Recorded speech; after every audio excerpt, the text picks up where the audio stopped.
అంగలార్పు వినబడెను, ఏడుపు మహారోదనయు కలిగెను. ఇటువంటి భయంకర వాతావరణంలో జరిగినప్పుడు ప్రభునందు ప్రియులారా, ఈరోజు మనము యేసయ్య మన కొరకు ఈ లోకానికి వచ్చాం.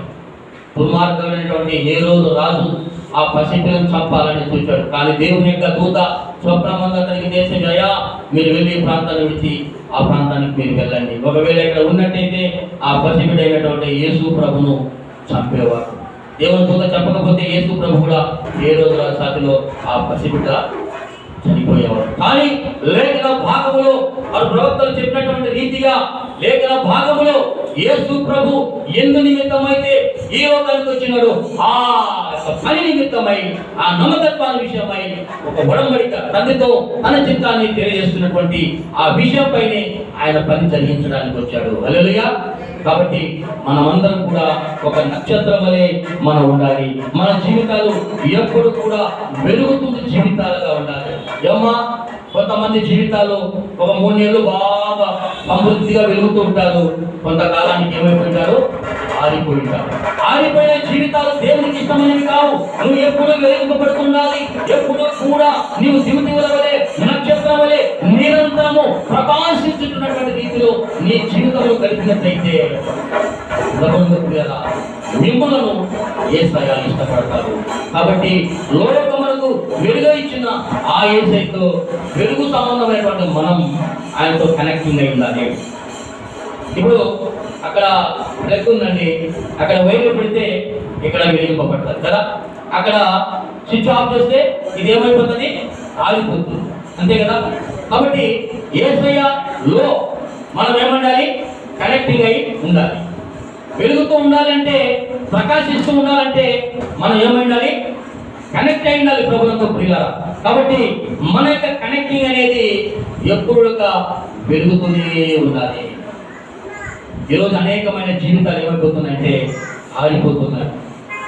మిలుకు మిలుకు మిలుకు అంటూ కొంత క్రైస్తవ జీవితం ఏం చేస్తున్నాయంటే, ఆ 2 రోజులు చర్చికి వచ్చి 4 వారాలు ఎగ్గొట్టి తర్వాత కనిపించకుండా పోయి, కొన్ని క్రైస్తవ కుటుంబాలలో ఎప్పుడు చూసినా కూడా రోదన, వేదన, బాధ, భార్య భర్తల మధ్య సమాధానం లేని పరిస్థితి, కుటుంబం ఎప్పుడు చీకటి యొక్క ఛాయలు అలుముకునేటువంటి పరిస్థితి, కుటుంబంలో ఎప్పుడు నెమ్మది లేదు. కారణం ఏమంటే ఆ ఇంటిని చీకటి ఆవరించింది. నీలో దేవుని కాంతి అనేది తగ్గిపోయింది. నీలో దేవుని యొక్క నక్షత్రమైన ప్రభావం అనేది, ఆ వెలుగు అనేది నీలో ప్రకాశించడం లేదు. నువ్వేమైపోయావు, చీకటిమయమైపోయావు.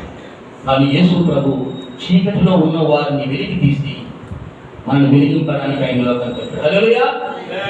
తూర్పున చుక్క పుట్టి మేరమ్మ మరియమ్మ, చుక్కాను చూడ వచ్చినాము మేము యేసు బాలయుద్ధకు.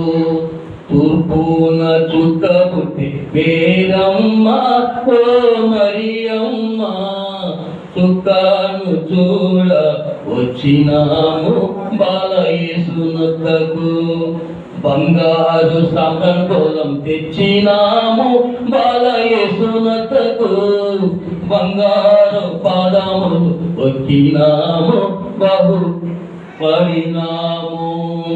తూర్పున చుక్క పుట్టే మేరమ్మ ఓ మరియమ్మ, చుక్కాను చూడ వచ్చినాము బాలయేసునొద్దకు. చుక్కాను చూడ వచ్చినాము బాలయేసునొద్దకు. విలువైన యేసయ్య దగ్గరికి మనం వెలిగింపబడాలంటే యేసయ్య దగ్గరికి రావాలి. హల్లెలూయా. చీకటిలో ఉన్న నీవు నేను వెలిగింపబడుతున్నానంటే కుదరదు. ఎక్కడైతే వెలుగు ఉన్నదో చీకటిలో ఉన్న నీవు వెలుగు దగ్గరికి రావాలి. దేవుని స్తోత్రం. హల్లెలూయా. ఇప్పుడు వాళ్ళు వచ్చారు, ఆయన ఏం చేశారంట, జ్ఞానులు పూజించారు. పూజించి ఏం సమర్పించారు, వాళ్ళు బంగారును, సాంబ్రాణిని, గోధుమను వారు సమర్పించినట్టుగా మనం చూస్తున్నాం. బంగారు రాజరికమునకు సాదృశ్యం. ఆయన రాజులకు రాజుగా ఈ లోకానికి వచ్చినాడు. ఆయన ప్రభులకు ప్రభుగా ఈ లోకానికి వచ్చింటున్నాడు. యేసయ్య రాజులకు రాజే కదా, రాజులకు రాజే కదా. రాజులకు రాజు, ప్రభులకు ప్రభు. మనందరికీ ఆయన రాజే. హల్లెలూయా. మన యేసయ్య రాజులకు రాజు, ప్రభులకు ప్రభు. యేసు రాజుగా వచ్చుచున్నాడు, భూలోకమంతా తెలుసుకుంటారు. యేసు రాజుగా వచ్చుచున్నాడు, భూలోకమంతా తెలుసుకుంటారు.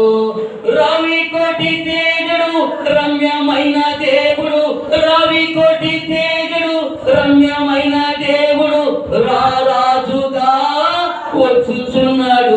యేసు రారాజుగా వచ్చుచున్నాడు, యేసు రాజుగా వచ్చుచున్నాడు, భూలోకమంతా తెలుసుకుంటారు. కాబట్టి రాజులకు రాజు, ప్రభులకు ప్రభు. మనము రాజులము, యాజకులము. మన రాజు యేసయ్య అయితే మన బిడ్డలందరూ కూడా రాజులేక బిడ్డలము. హల్లెలూయా. అందుకే మనం రాజకులం, యాజకులం, సేవకులం. మన కులం ఏంటంటే రాజకులం. హల్లెలూయా. మన కులం ఏ కులము? రాజ కులం. మన రాజు గొప్పవాడు, శక్తిమంతుడు. దేవుని స్తోత్రం. హల్లెలూయా. కాబట్టి సాంబ్రాణి అర్పించారు కదా. సాంబ్రాణి పసిపిల్లలకి బాల్యంత సమయంలో ఏం చేస్తారమ్మా? సాంబ్రాన్ని పడతారు. సాంబ్రాన్లో యాంటీబయాటిక్, అది సాంబ్రాన్లో ఒక ఎనర్జీని తొలగించేసి అంతా కూడా చేస్తారు, పవిత్రత చేస్తారని సాంబ్రాన్ని వేస్తా ఉంటారు. ముస్లిమ్స్ వచ్చినప్పుడు ఏం చేస్తారు? ముస్లిమ్స్ వచ్చినప్పుడు నమనికలతో బట్టి సాంబ్రాన్ని పొగ పెట్టుకుంటారు. సాంబ్రాన్ని పొగ అనేది చాలా కొన్ని రోగాలకి కూడా విడుదల ఇస్తారు. కాబట్టి సాంబ్రాణి అనేది ఒక పవిత్రకు సూచన.